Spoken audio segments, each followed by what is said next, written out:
happy, man. I'm blessed that I play in a fantastic club. I have a fantastic family. I have 4 kids. I'm healthy. I have everything.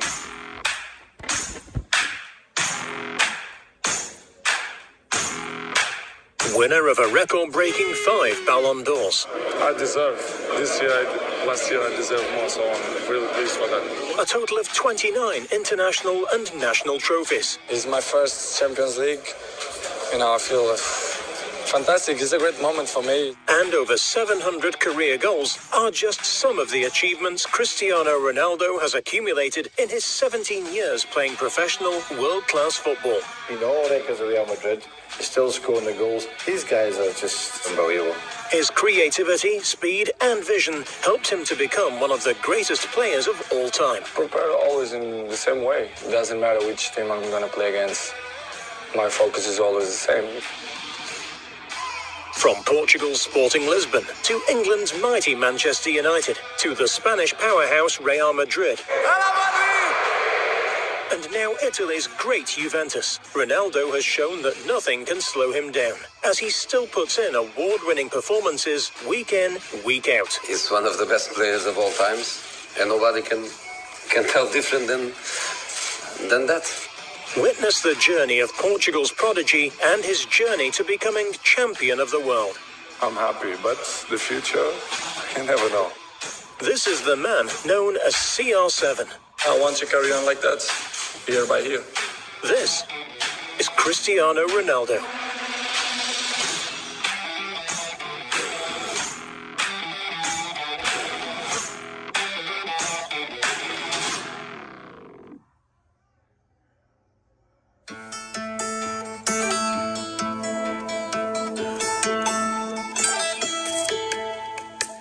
Born on the 5th of February 1985, Cristiano Ronaldo dos Santos Aveiro was the youngest of 4. His mother was a cook, and his father was a municipal gardener.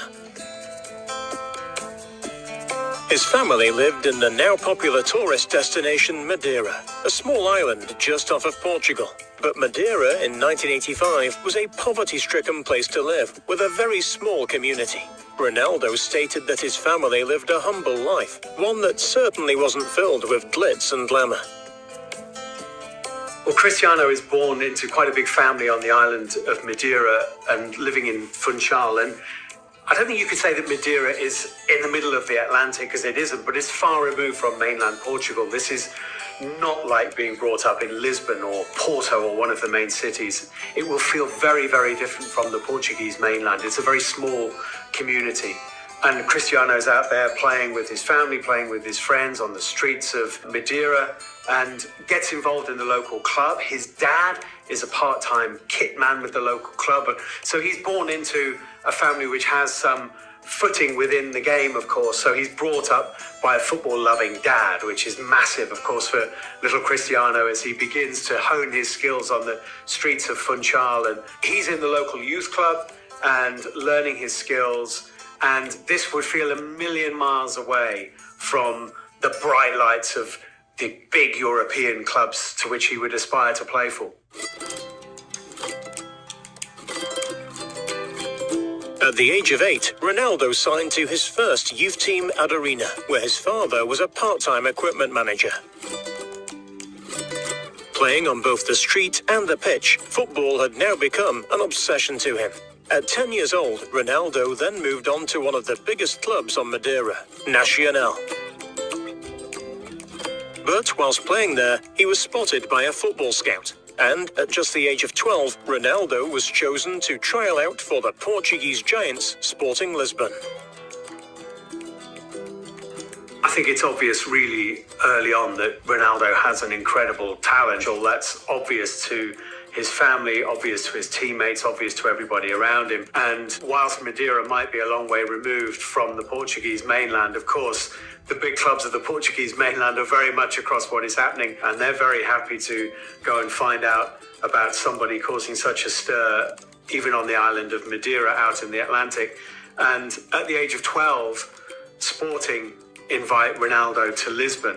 Can you imagine that move from tiny little Madeira, where It's a very, very small pond, and suddenly he's being taken to Sporting, who have their own academy near Lisbon. And as a 12, 13-year-old boy, Cristiano moves to the mainland. This is going to be like emigrating to a completely different country with the same language. It's the same country, of course, but it will feel very, very different from Madeira. And of course, Cristiano finds himself at the age of 12, living in the Portuguese capital, part of this Sporting Lisbon academy, this community of this big club, which is a million miles away from everything that he's used to. And he has to live on his wits, and he has to live on his talent. And of course he has.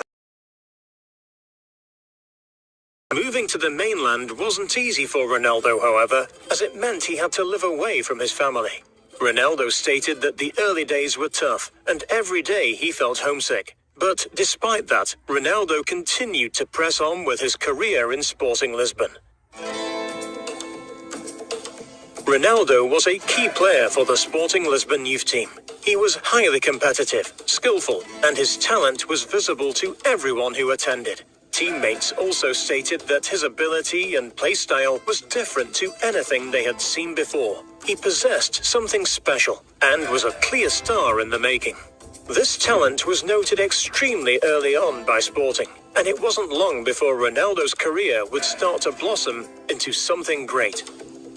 When I was a young boy, I always feel special sometimes. Okay. Not just for myself, but I saw the people look at me with the different eyes. Because in my opinion, I think I was different than the other ones.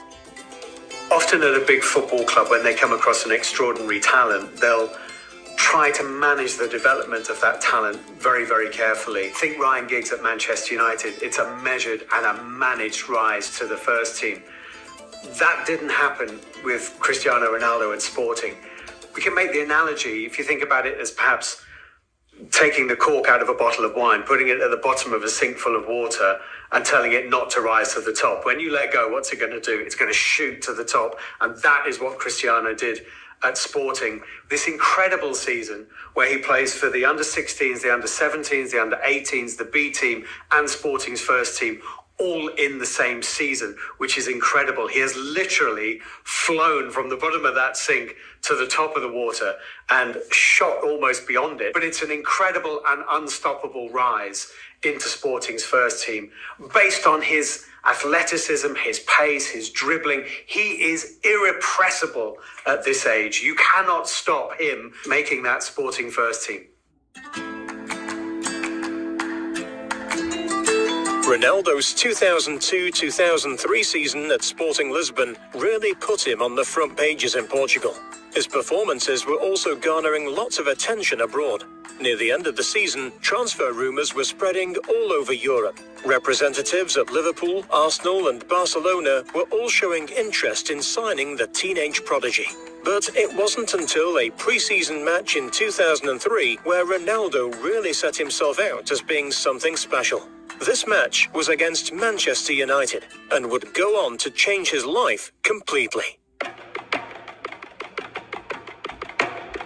So one of the absolutely key dates in Ronaldo's story is the 6th of August 2003, when Sporting's new stadium, the José Alvalade Stadium, is opened, and they have a game against Manchester United, the very first game to celebrate the opening of the stadium. And Cristiano Ronaldo had broken into the Sporting first team towards the end of the season before.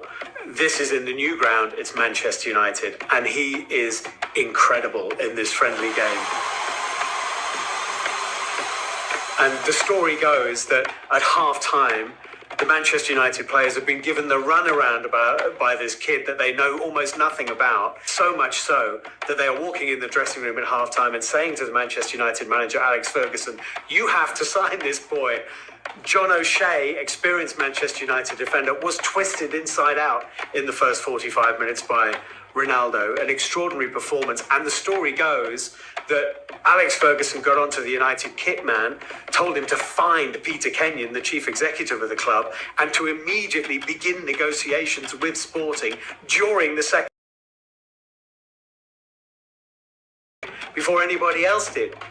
Actually, Ronaldo had already touted himself a little bit towards Liverpool. He'd said what a thrill, what an honour it would be to be involved in such a club of such tradition. Arsenal had met with his agent, but Alex Ferguson, on the say-so of his players, made sure that in the second 45 minutes of this exhibition match, that they pretty much had Ronaldo by the time the final whistle went. Sir Alex Ferguson said, Christiano, I want that you're coming from Manchester United, you're going to play 50% of the games. Make me feel comfortable. And I say, wow, with 18 years old to play 50% of the games, for me it's unbelievable. This is why I take that decision because, of course, George helped me to take that decision. And of course, the last word of Sir Alex Ferguson was the key to sign for Manchester United.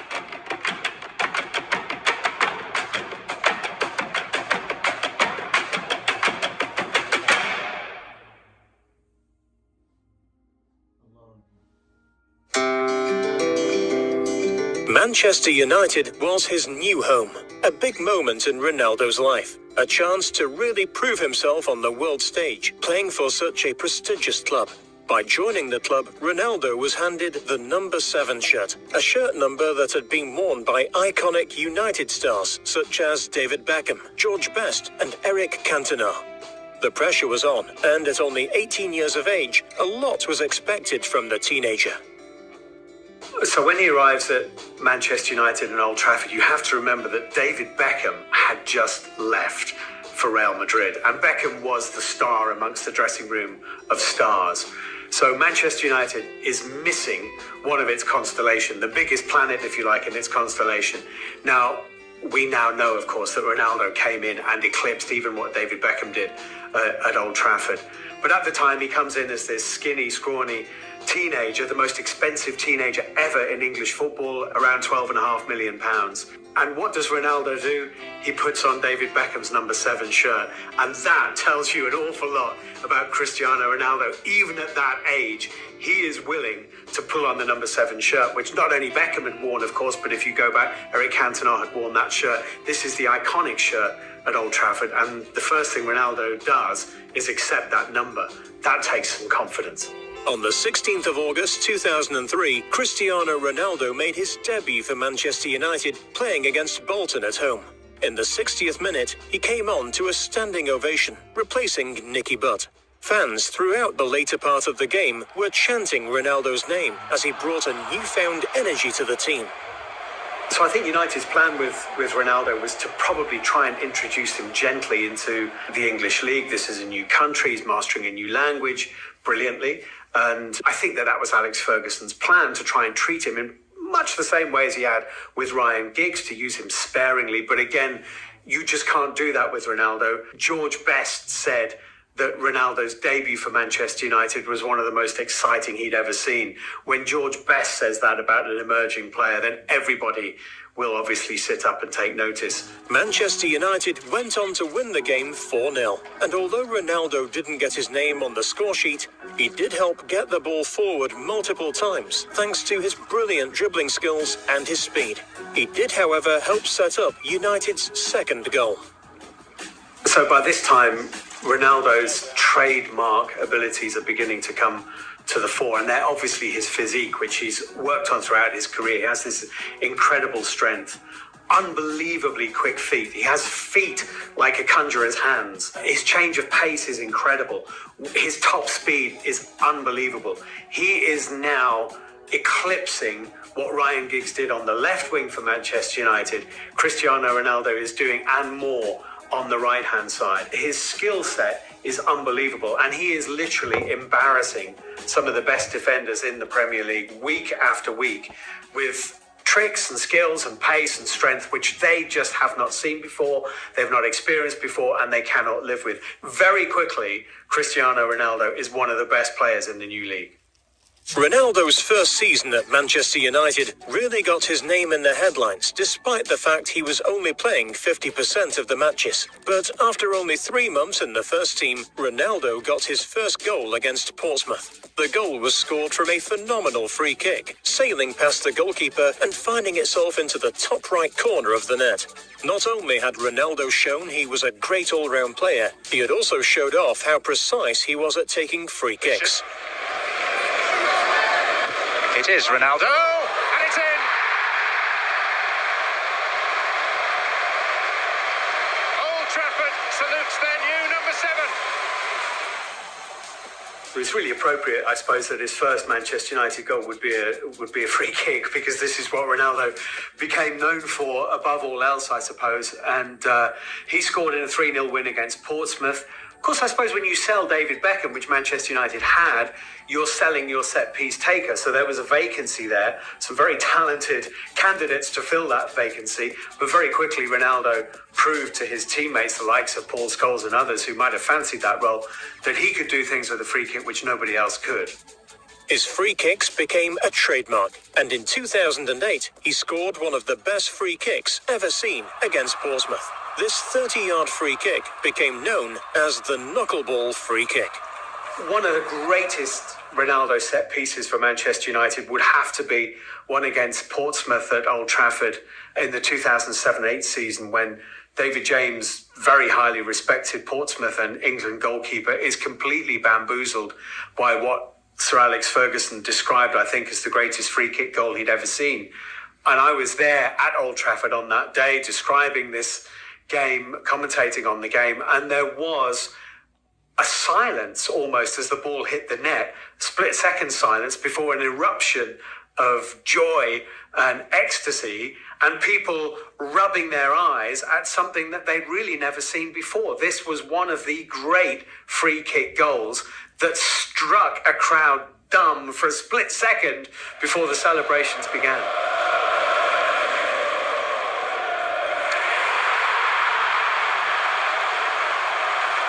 Prior to Ronaldo, I don't think anybody in England had ever seen anybody care where the valve of the football was before they struck it, or strike that pose, which is now literally turned into a statue on the island of Madeira as he stands with his arms like this and addressing the ball in a way almost like a golfer addresses the ball on a tee. No one had ever seen any of this stuff before.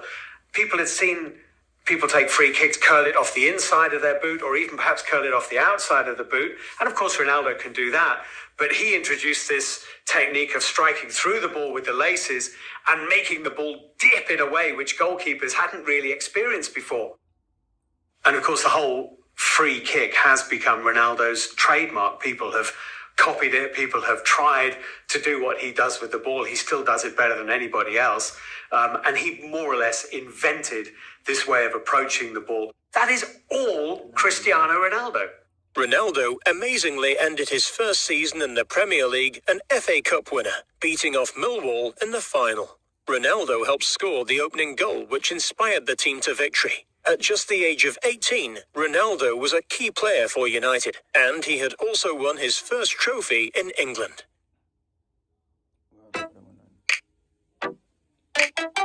At the start of 2005, Ronaldo marked some of his best ever matches for United.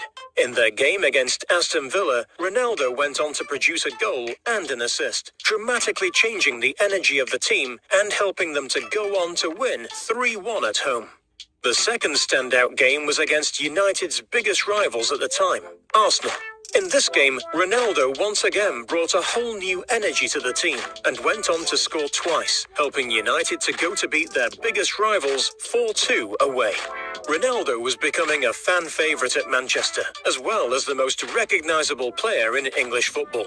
But going into the 2006 World Cup, Ronaldo would go from being the crowd favourite to villain all in one game.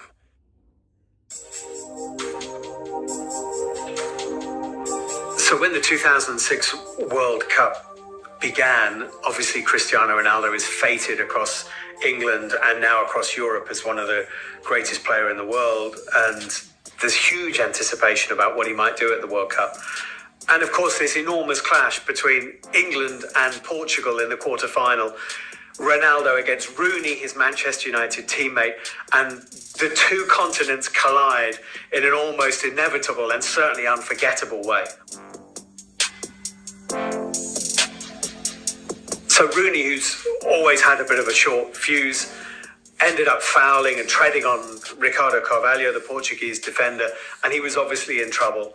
And Ronaldo is immediately on the referee's case and trying to basically get his club teammate sent off. Ronaldo's not stupid. He knows that England without Rooney are a much different prospect from England with Rooney, and greatly increases Portugal's chances of going through. And even though the referee later said that Rooney was sent off for the foul and nothing more, it did appear that Ronaldo, leading this campaign of his Portuguese teammates in the referee's ear, swayed the referee to send Rooney off. And then the wink, which no one can forget, which is caught on camera. Cristiano Ronaldo, as Rooney is red carded and is trudging off the pitch, winks at the Portuguese dugout. And every Englishman and woman is absolutely convinced that Cristiano Ronaldo has just got Wayne Rooney sent off. I mean, inevitably, this led to massive questions about could Ronaldo and Rooney play together anymore at Old Trafford. It seemed as though this might become a kind of burning feud within the Old Trafford dressing room. Certainly, it massively affected the way that English fans responded to Ronaldo. And suddenly there was an antagonism towards him, which there hadn't been before. Even supporters of opposition clubs begrudgingly accepted that this was a great player that they were watching, and probably quite liked watching him play, even though he was devastating their teams. Suddenly, everywhere Ronaldo went, he was getting booed. Even some Manchester United fans seem to have turned against him.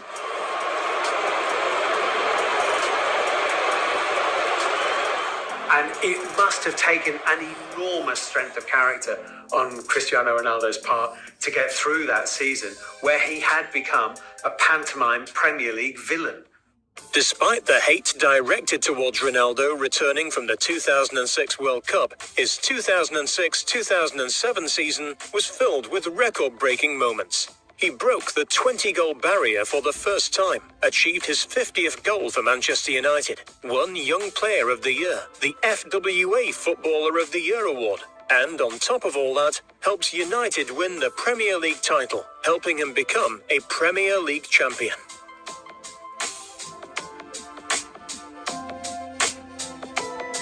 At the end of 2007, because of his fantastic track record at United, Ronaldo was put up for FIFA World Player of the Year against Kaká and Lionel Messi.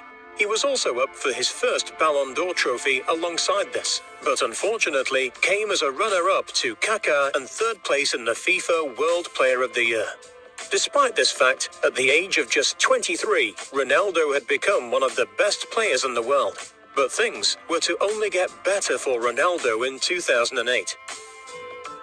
If you had to try and find a golden season for Ronaldo at Old Trafford, it would probably be the 2007-2008 season, which ironically started pretty much with him getting sent off against Portsmouth for headbutting an opponent and serving a 3-match ban. But from then on, it was spectacular. Once he came back from that ban, his first goal of the season is back in Lisbon against Sporting, his first club in the Champions League. And from then on, he scores pretty much week in, week out. 42 goals that season for Manchester United, his first hat-trick for the club. He breaks records left, right and centre, but also in this spectacular campaign where we're seeing this player just improve even more.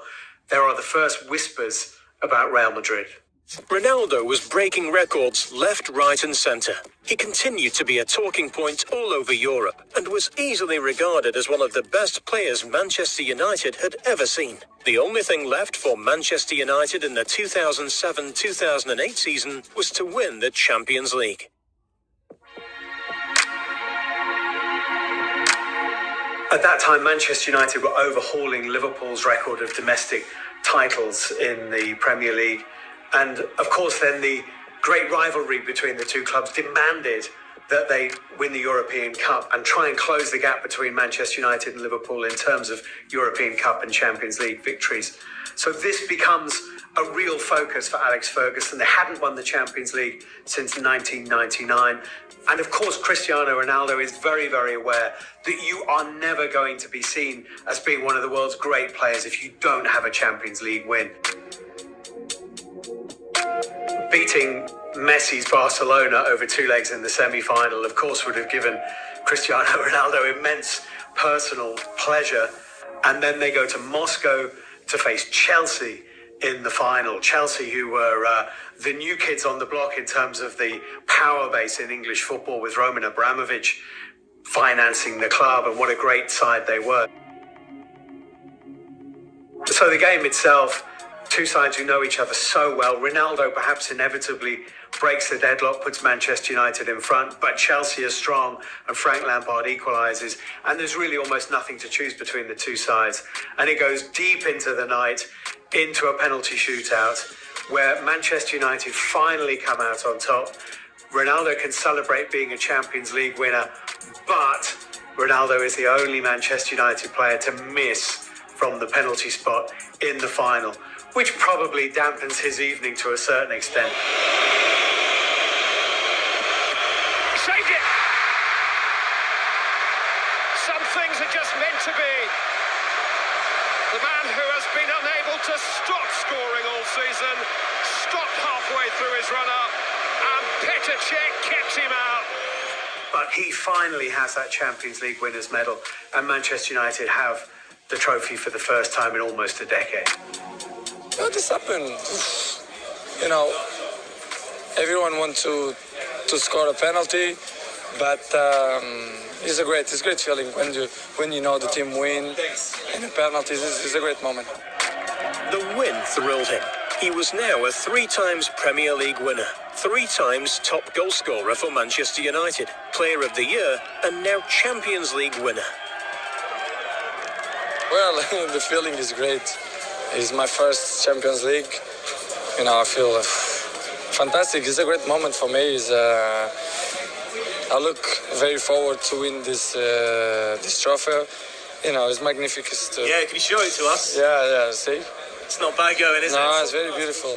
His career at United was thriving, and because of his phenomenal performance in the 2007-2008 season, Ronaldo won his first ever Ballon d'Or, finally listing him as the best player in the world.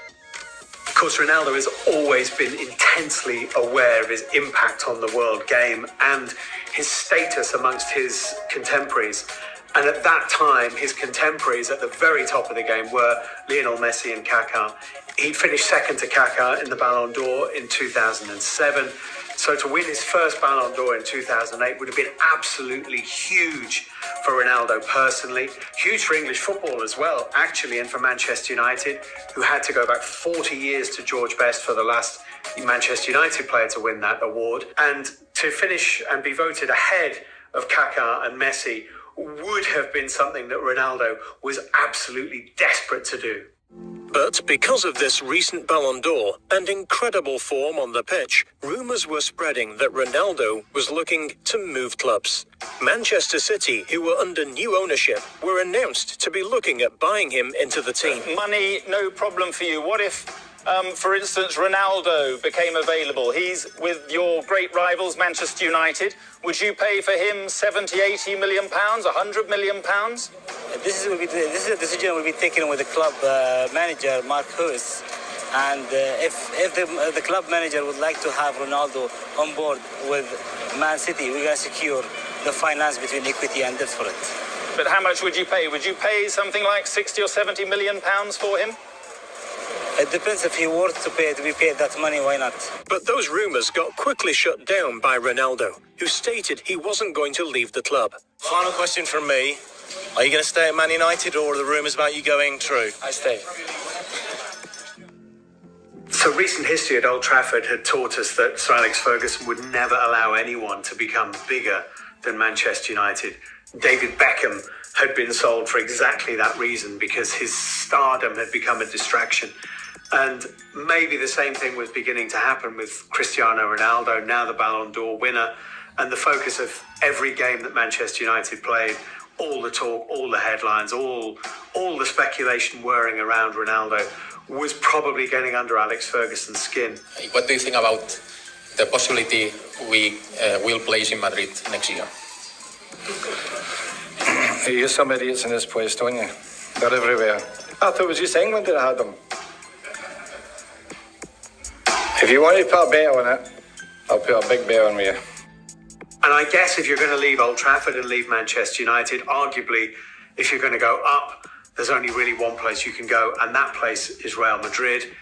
And the lure of it was too big for Ronaldo not to be interested. Tony Calderon, you did say that you weren't quite aggressive in your pursuit of Cristiano Ronaldo. You say you're not after him anymore. Can you assure the Manchester United fans, when the transfer window opens again, you won't go after him? No, what I said is that Cristiano Ronaldo decided to stay at Manchester United. Manchester United decided not to sell the player, and that's all. We can't do anything in that sense. It's like our players. Many of our players are wanted for another clubs, but if they don't want to leave and we don't want to sell, there is no matter to talk about it. You don't want him anymore? Well, we want any good player in the world, like Manchester. They would like any player, not only from Real Madrid, but from all over the world. But I think it's a matter that must be dealt between the club and the player. In 2009, the rumours became true. For a grand total of £80 million, Ronaldo was set the move to Real Madrid, becoming, at the time, the highest purchased player in football history. The move made headlines all over the world, and Ronaldo himself seemed delighted with the move and relished the idea of playing for the 31-time winners of La Liga. 1, 2, 3. So obviously, reluctantly, Manchester United cannot ignore the fact that Cristiano wants to go to Madrid and wants to play for Real Madrid. And again, much like they did with David Beckham, they accept the inevitable and get as much money out of it as they possibly can. £80 million is a new world record transfer fee, and I think establishes Ronaldo as possibly the greatest player in the world, now definitely the most expensive player in the world. But more importantly than that, it's a power shift in European football, away from England to Spain. Now La Liga can boast Barcelona with Messi and Real Madrid with Ronaldo, and England has lost its place as the very top league in European football. Estoy muy feliz por ser el jugador más caro de la historia del fútbol. Me da un cierto orgullo. Y bueno, yo voy a intentar demostrarlo que pagaron un dinero cierto por mí.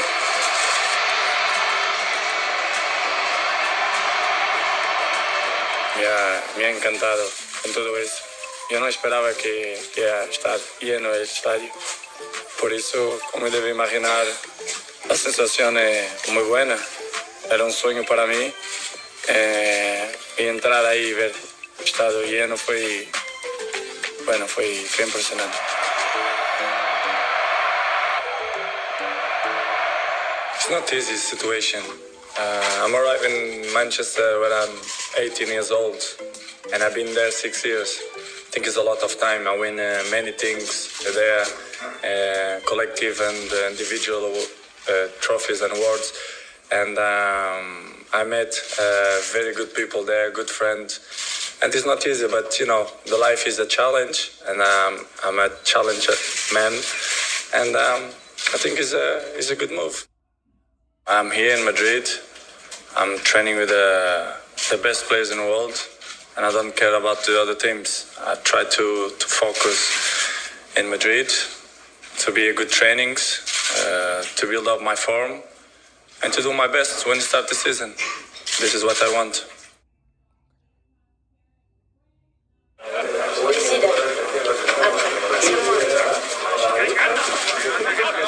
I always grow up season by season, and I'm here in Madrid to compete with the best players, so I'm always improve myself. I'm very, very happy to be here, to be with these players, to be with this coach, because for me it's amazing.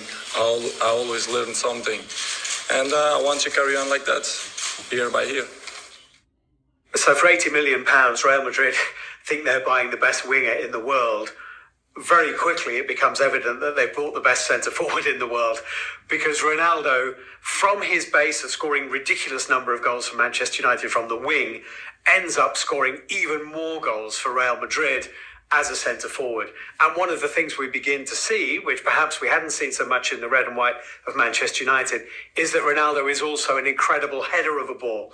Set pieces, pace, goal scoring, heading. The guy literally shows that at Real Madrid he has absolutely everything. There is nothing in the white of Real Madrid that Ronaldo cannot do. Whilst Ronaldo still performed to the best of his ability, garnering over 33 season goals, his first season ended trophyless. No Ballon d'Or, no La Liga trophy, and no Champions League trophy, losing all three to Barcelona and their golden boy, Lionel Messi. Going into the 2010-2011 season, however, Ronaldo went back to his Ballon d'Or winning form. He also went back to holding the number 7 shirt after the departure of Raúl at the end of last season. Real Madrid certainly felt like Ronaldo's new home, and because of the move, it helped him to develop his skills in all aspects of the game. Prepare always in the same way. Doesn't matter which team I'm going to play against. My focus is always the same, Maybe to play against the biggest team, my adrenaline is go up a little bit, but it's the same. In my head, my mentality is always focused, is always concentrate to do my best. So very, very occasionally, there might be a player in the world who averages something like a goal a game. Well, Ronaldo exceeded that. 2011-12, he's averaging 1.2 goals per game. He scored 60 goals in all competitions that season. And the incredible thing about Ronaldo is that whereas a centre-forward, a great player, might do that over the course of a season in his career, Ronaldo does this for Real Madrid season in, season out. His consistency is extraordinary. He was not only developing when it came to his skills, but his attitude during games also seemed to be changing. A younger Ronaldo was sometimes prone to do things which might get him sent off, things which might look a little bit stupid. But he got red cards. He sometimes took tumbles that didn't look necessary. But by the time he is leading Real Madrid and leading Portugal, he's embraced the responsibility that comes with that. He's not only one of the world's great footballers, perhaps the world's greatest footballer. He's like Roger Federer, one of the world's great sportsmen. People around the world look up to him, whether they're really football fans or not, and he's known across the world. And Cristiano Ronaldo absolutely embraces that. No estoy preocupado, la verdad es que eso pásame completamente al lado. No quiero hablar de árbitros, de Barcelona, de misiones imposibles, 4, 5, 6, eso no, a mí me da igual. Más importante que tenemos un partido mañana y si ganamos, seguimos, y si perdemos, vamos para casa. Estoy muy ilusionado que vamos a ganar, vamos a hacer un gran partido y vamos a ganar. In the season of 2012-2013, Real Madrid made it to the semi-final of the Champions League. They faced Manchester United, Ronaldo's first time facing his older club. Obviously, Ronaldo had gone back and played and scored at Sporting as a Manchester United player, and it was inevitable that sooner or later Real Madrid would face Manchester United. Ronaldo would have to go up against Alex Ferguson, who he had such great respect for, and play at Old Trafford in the white of Real Madrid. And that happened in the spring of 2013. It's the Champions League, it's the round of 16. Real Madrid won, Manchester United won in the Bernabeu. Ronaldo scored, of course. And in the second leg at Old Trafford, a highly controversial game in which Manchester United were very, very unhappy with the referee. And who scores the winning goal for Real Madrid? Cristiano Ronaldo. Won't celebrate in front of the Manchester United supporters, which I think won him a certain amount of respect, but he made sure that his team won. Clever flick. Higuain tried it across, and Real Madrid are in front, and Cristiano Ronaldo is back. No celebration. Despite the great results for Real Madrid, the game was a true display of Ronaldo's sportsmanship and sensitivity to his old club. In 2014, Real Madrid went on to win 2-0 at the UEFA Super Cup against Sevilla. Ronaldo scored both goals for Madrid and went on to win Man of the Match, which was handed to him by Sir Alex Ferguson. Big game like that, it's always difficult to choose a man of the match. So many good players on the field, but Cristiano tonight made it easy for me. I say thank you to Sir Alex Ferguson to give me this trophy. For me, it means a lot because he was the coach who, teach me many things when I was in Manchester with 18 years of age. So I appreciate it and thank you for giving me this trophy. throughout the next few years, Ronaldo was the star at Madrid. He was still breaking records with the club, setting personal milestones, and enjoyed every game he played. After yet again becoming the highest goal scorer in the 2013-2014 Champions League